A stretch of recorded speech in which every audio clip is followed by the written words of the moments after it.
안녕하세요. 반갑습니다. 주갈성교회 유형우 목사입니다. 지난 한 주간 평안하셨어요? 오늘은 2025년도 7월 둘째 주일 아침입니다. 지난주 일주일 내내 전국이 이 폭염의 날씨였습니다. 말씀을 전하고 있는 오늘 아침도 무척이나 덥습니다. 여러분들 모두 이 갑작스럽게 이 더워진 이 폭염의 날씨에 이 몸이 잘 적응할 수 있도록 건강 잘 챙기시면 좋을 것 같습니다. 내일서부터 좀 기온이 떨어지고 또 수요일에는 비가 온다고 하니까 이번 주는 좀 더위가 주춤해져서 조금은 나을 것 같습니다. 우리 주갈성교회 성도분들 대부분이 나이가 좀 계시다 보니까 제가 이렇게 갑자기 더워지거나 추워질 때 조금 걱정이 되고 신경이 쓰이는 것이 사실입니다. 오늘 이 거룩한 주일 아침에 역시나 덥지만 우리에게 변함없이 예수 그리스도의 복음의 말씀을 주시는 하나님 아버지께 감사와 영광을 돌립니다. 여러분들 모두 오늘 말씀을 통해서 우리의 삶의 한복판 가운데서 우리가 성도로서 어떻게 살아야 하는지 분명히 깨닫는 시간이 되시기를 바랍니다. 그리고 우리에게 고난을 통해서 영광을 주시는 하나님 아버지께 감사와 영광을 돌리시기를 바랍니다. 오늘 우리에게 주시는 말씀 보겠습니다. 데살로니가전서 4장 1절입니다. 그러므로 형제들아 우리가 끝으로 주 예수 안에서 너희에게 구하고 권면하노니 너희가 마땅히 어떻게 행하며 하나님을 기쁘시게 할 수 있는지를 우리에게 배웠으니 곧 너희가 행하는 바라 더욱 많이 힘쓰라. 아멘. 우리 지난주에 본 이 데살로니가전서 이 3장의 내용에서 이 데살로니가에 있는 성도들을 보고 온 디모데가 이들이 그 모든 고난과 환난 중에도 여전히 굳건히 믿음을 지키고 있다는 소식을 가지고 와서 또 이 소식을 바울에게 전해 주었습니다. 그리고 이 소식을 들은 바울이 너무나 감사하고 기뻐하는 모습을 보았습니다. 그리고 바울은 이 데살로니가 교회 성도들에게 너희가 내게 기쁨이고 소망이고 자랑의 면류관이구나 라고 말하면서 이 소식에 대한 감사와 기쁨을 전하는 내용을 보았습니다. 그리고 나는 여전히 너희들의 얼굴을 보고 너희들의 그 믿음의 부족함을 채우기를 원한다. 그래서 내가 너희들에게 가게 되기를 밤낮으로 간절히 간구하고 있다라고 말하는 모습을 보았습니다. 여기까지 말한 바울은 그 이후에 이 내용을 마무리하면서 축도로 마무리합니다. 오늘 이 축도 내용서부터 좀 보도록 하겠습니다. 데살로니가전서 3장 11절에서 13절입니다. 하나님 아버지와 우리 주 예수는 우리 길을 너희에게로 갈 수 있게 하시오며 또 주께서 우리가 너희를 사랑함과 같이 너희도 피차간에 모든 사람에 대한 사랑이 더욱 많아 넘치게 하사 너희 마음을 굳건하게 하시고 우리 주 예수께서 그의 모든 성도와 함께 강림하실 때에 하나님 우리 아버지 앞에서 거룩함에 흠이 없게 하시기를 원하노라. 아멘. 지금 바울이 이들에게 하는 그 축도의 내용을 보면 지금까지 바울이 이들에 대해서 어떤 마음을 가지고 있는지를 잘 보여주고 있습니다. 그리고 이 축도 마지막 부분을 보면 주 예수께서 그의 모든 성도와 함께 강림하실 때에 라고 말하고 있습니다. 여러분 주님께서 이 땅에 다시 오실 때 혼자 오시는 것이 아니고 그에 속한 모든 성도들을 함께 데리고 오신다는 사실입니다. 여러분 주님께서 이 땅에 다시 오실 때 주님이 데리고 오는 주님의 그 속한 모든 그 성도들이 누구일까요? 여러분 그 성도들은 바로 주님 오시기 전에 믿음을 지키다가 이 땅에서 먼저 죽은 성도들을 말합니다. 여러분 이 4장 후반부에 보면 너희들은 절대로 먼저 죽은 자들을 위해서 슬퍼하지 말라라고 말을 합니다. 왜냐하면 주님께서 오실 때에 그때 살아있는 자들이 먼저 죽은 자들을 결코 앞서지 못하기 때문이다 라고 말하고 있습니다. 데살로니가전서 4장 14절 15절 말씀입니다. 우리가 예수께서 죽으셨다가 다시 살아나심을 믿을진데 이와 같이 예수 안에서 자는 자들도 하나님이 그와 함께 데리고 오시리라. 우리가 주의 말씀으로 너에게 이것을 말하노니 주께서 강림하실 때까지 우리 살아남아 있는 자도 자는 자보다 결코 앞서지 못하리라. 아멘. 여러분 주님께서 다시 오실 때 이미 예수 안에서 자는 자들, 즉 죽은 자들은 예수님께서 함께 데리고 오신다라고 말씀하고 있습니다. 그리고 그때까지 살아있는 자들은 결코 이 먼저 죽은 자들을 앞서지 못한다라고 지금 분명하게 말하고 있습니다. 여러분, 주님 앞에 앞서지 못한다라는 말은 먼저 이 땅에서 그 모든 고난을 견디고 인내하며 믿음을 지킨 성도들이 지금 이 땅에 살고 있는 성도들보다 먼저 주님 앞에 선다라는 의미입니다. 여러분, 이 말씀은 우리보다 먼저 죽는 자들, 즉 가족이나 이 성도들이 우리보다 먼저 주님 앞에 가는 것이기 때문에 다른 소망이 없는 불신자들처럼 그 죽은 자를 위해서 슬퍼하지 말라라고 말을 하는 것입니다. 여러분, 이 세상의 많은 고난과 고통과 슬픔 속에서 먼저 주님 앞으로 가는 것이 결코 슬퍼할 일이 아니라는 것입니다. 우리나라 장례 문화 속에는 곡을 하는 문화가 있습니다. 곡하는 거 아시죠? 여러분, 그렇게 사람이 죽었을 때 그 죽은 사람을 위해서 곡을 하는 이유는 그 슬픔, 회환과 함께 그 상실감을 표현하기 위해서 곡을 하는 것입니다. 문제는 이러한 곡을 하는 문화 속에는 이 생에 사는 자와 죽은 자가 영원한 이별이라는 그 전제가 깔려 있습니다. 그리고 예수님을 믿지 않는 이 불신자들에게 이 죽음이라는 것은 가장 큰 두려움의 대상입니다. 믿지 않는 세상 사람들은 사람이 죽은 이후에 대해서 그 어떠한 것도 확실한 것이 없기 때문에 이 죽은 사람에 대해서 알 수 없는 슬픔과 두려움을 동시에 느끼게 됩니다. 그래서 살아있는 자들이 먼저 죽은 자들에 대해서 슬픔과 회환과 상실감과 동시에 두려움을 이렇게 곡으로 표현하는 것입니다. 그러나 성도에게 죽음은 그렇게 소망이 없는 자들처럼 곡을 해야 할 상황이 아니라고 지금 분명히 말하고 있습니다. 바울은 지금 주 안에서 먼저 자는 자들, 죽은 성도들은 죽음으로 이별을 하는 것이 아니고 우리보다 먼저 주님에게로 가는 것이고 또 주님께서 다시 오실 때 그 성도들을 다 데리고 오시기 때문에 너희들은 절대 슬퍼하지 말라라고 당부하고 있는 것입니다. 그래서 주님 강림하실 때에 너희가 절대로 그들보다 앞서지 못한다는 이 분명한 사실을 알려주고 있습니다. 그래서 예수 그리스도를 믿는 우리 성도들은 먼저 가족이 죽거나 같은 아는 지인이 죽었을 때 그들을 위해서 슬퍼하는 대신 감사와 기쁨의 찬양을 하는 것입니다. 그리고 다시 이 바울의 이 축도 내용을 보면 마지막에 우리 주 예수께서 그의 모든 성도와 함께 강림하실 때에 하나님 우리 아버지 앞에서 거룩함에 흠이 없게 하시기를 원하노라 라고 끝을 내고 있습니다. 여러분, 결국 바울이 예수님을 믿고 따르는 모든 성도들에게 권면하는 것은 또 바라는 것은 결국 주님이 다시 오실 때 모든 성도들이 하나님 앞에서 거룩함에 흠이 없기를 바라는 것입니다. 여러분, 이것이 모든 성도의 삶의 방향성입니다. 이 영상을 보고 계신 주갈성 성도 여러분, 우리가 이렇게 말씀을 통해서 하나님의 사랑을 알고 예수 그리스도의 복음을 깨닫고 믿음을 가지고 살아가는 이유가 바로 이것입니다. 주님께서 다시 오실 때 우리가 주님 앞에 흠도 없고 점도 없이 거룩한 모습으로 서 있는 것입니다. 물론 그렇게 거룩한 모습으로 살다가 주님 오시기 전에 먼저 죽으면 주님에게로 먼저 갔다가 주님 다시 오실 때 주님과 함께 다시 오게 됩니다. 여러분, 이것이 바로 성도의 삶입니다. 주갈성교회 성도 여러분, 여러분 모두가 주님께 먼저 갔다가 주님 오실 때 같이 오시든지 아니면 주님 오실 때 그 앞에 거룩하고 흠이 없는 모습으로 우리 모두가 그 자리에 서 있게 되시기를 바랍니다. 저와 여러분들 모두가 그 자리에 기쁨으로 함께 있게 되기를 진심으로 바랍니다. 이렇게 3장 마지막에 바울이 이들을 위한 축도를 하고 나서 이제 4장서부터 바울은 이 데살로니가 교회 성도들이 구체적인 삶 속에서 어떻게 성도의 본분을 지키고 살아야 하는지를 권면을 합니다. 바울은 누구보다 이들이 그 여러 가지 환난과 고통 속에서 이 믿음을 굳세게 지키고 있다는 사실을 알고 있고 그것에 대해서 너무 기뻐하고 있습니다. 그럼에도 불구하고 성도의 삶의 가장 중요한 이 거룩함을 강조하면서 이것이 하나님께서 우리에게 바라시는 가장 중요한 것임을 강조하고 있습니다. 데살로니가전서 4장 1절입니다.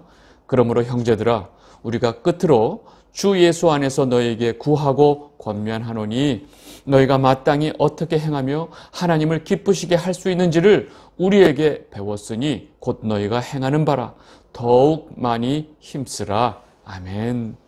바울은 너희가 이미 하나님을 기쁘시게 하는 것이 무엇인지 잘 알고 배웠고 지금 또 잘하고 있으니까 너희들이 지금 그 행하는 바를 더욱 많이 힘쓰라 라고 권면하고 있습니다. 이어지는 말씀에서 바울은 하나님을 기쁘시게 하는 것이 무엇인지 아주 구체적으로 말합니다. 데살로니가전서 4장 2절 3절입니다. 우리가 주 예수로 말미암아 너에게 무슨 명령으로 준 것을 너희가 아느니라. 하나님의 뜻은 이것이니 너희의 거룩함이라. 아멘. 바울은 이들에게 주님의 이름으로 우리가 너에게 명령한 것이 무엇인지 너희들 잘 알고 있지? 그래, 내가 그것을 다시 한번 확인해 줄게 라고 말을 하면서 그 명령은 바로 하나님의 뜻은 이것이니 너희의 거룩함이라 라고 분명하게 말하고 있습니다. 여러분, 하나님께서 이스라엘 백성들을 출애굽시키고 광야에서 모세를 통해서 율법을 다 설명해 주시고 난 다음에 그 율법을 통해서 내가 너희들에게 원하는 것이 무엇인지 이것이다 라고 아주 분명하게 말씀해 주는 장면이 있습니다. 레위기 19장 2절입니다. 여호와께서 모세에게 말씀하여 이르시되 너는 이스라엘 자손의 온 회중에게 말하여 이르라. 너희는 거룩하라. 이는 나 여호와 너희 하나님이 거룩함이니라. 아멘. 여러분, 성도의 삶의 시작은 바로 거룩함입니다. 그리고 성도의 삶의 중심은 바로 거룩함입니다. 그리고 성도 삶의 끝은 바로 거룩함입니다. 왜냐하면 우리가 주님 오실 때 우리가 흠도 없이 거룩한 모습으로 주님을 맞이해야 하기 때문입니다. 거룩함으로 시작해서 거룩함으로 끝나는 것이 바로 성도의 삶입니다. 왜냐하면 우리 하나님 아버지가 거룩하시기 때문입니다.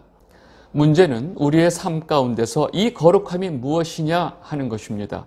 그래서 바울은 그 실제적인 성도의 삶 가운데서 하나님께서 원하시는 거룩함이 무엇인지를 그 다음에 분명하게 설명하고 있습니다. 바울이 말하는 이 거룩함의 첫 번째는 바로 음란을 버리는 것입니다. 데살로니가전서 4장 3절 5절입니다. 곧 음란을 버리고 각각 거룩함과 존귀함으로 자기의 안에 대할 줄을 알고 하나님을 모르는 이방인과 같이 세욕을 따르지 말고. 아멘. 여러분, 이방인들에게, 특별히 하나님을 모르는 이방인들에게 음란은 거의 생활화되어 있습니다. 고린도처럼 여기 이 데살로니가라는 도시 역시도 그 우상 숭배가 만연했던 도시였습니다. 당시 우상 숭배를 하는 신전들이 이 데살로니가에서도 많이 있었고 도시 전체가 이러한 신전에 가서 신을 섬기는 그 방법 자체가 음란했기 때문입니다.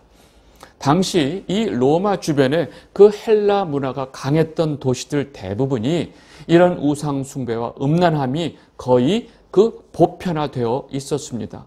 그래서 바울은 이런 음란함 속에서 살았던 이 데살로니가 교회 성도들에게 음란을 피해라 라고 말하는 이유가 여기에 있었던 것입니다. 그리고 가정 안에서 거룩함과 존귀함으로 아내를 취하고 하나님을 알지 못하는 이방인들처럼 세욕을 쫓지 말라라고 강하게 권면하고 있습니다. 여러분, 지금 이 편지를 받고 있는 이 데살로니가 교회 성도들은 유대인이 아니고 이방인들입니다. 그런데 바울이 혼동하지 않도록 지금 내가 말하는 이방인은 너희를 말하는 것이 아니고 하나님을 알지 못하고 예수 그리스도의 복음을 알지 못하는 이방인들이라고 말하는 것입니다. 바울은 이어서 이렇게 하나님을 알지 못하는 이방인들처럼 세욕을 쫓고 살다 보면 분수를 넘게 되고 결국 다른 형제에게 해를 입히게 된다고 경고하고 있습니다. 데살로니가전서 4장 6절입니다. 이 일에 분수를 넘어서 형제를 해하지 말라. 이는 우리가 너에게 미리 말하고 증언한 것과 같이 이 모든 일에 주께서 신원하여 주심이라. 아멘. 지금 이 세욕을 쫓는 일에 이 분수를 넘어서 형제를 해하지 말라라는 것은 이 다른 사람의 아내까지 자신의 이 욕정의 대상으로 삼고 그 다른 형제의 아내를 빼앗는 것을 말합니다. 이렇게 분수를 넘어서 형제에게 해를 입히는 자들은 하나님께서 그 일에 대해서 무서운 심판을 하신다고 지금 분명히 말씀하고 있습니다. 근본적으로 하나님께서 우리를 부르신 이유는 우리를 부정하게 하려는 것이 아니고 우리를 거룩하게 하기 위해서 부르셨기 때문이다 라고 말을 합니다. 데살로니가전서 4장 7절 하나님이 우리를 부르심은 부정하게 하심이 아니요 거룩하게 하심이니 아멘. 여러분 지금 바울이 말하고 있는 이 부정이라고 하는 것은 이 세욕과 또 음란만 있는 것이 아닙니다. 우리가 살고 있는 삶 속에서 그 인간의 본능을 위한 모든 탐욕들이 바로 이 부정에 해당이 됩니다. 그러나 지금 우리가 살고 있는 사회 속에서 이러한 부정을 하나의 문화처럼 표현하고 있고 또 관습으로 아주 긍정적으로 이해되는 것들이 너무나 많이 있습니다.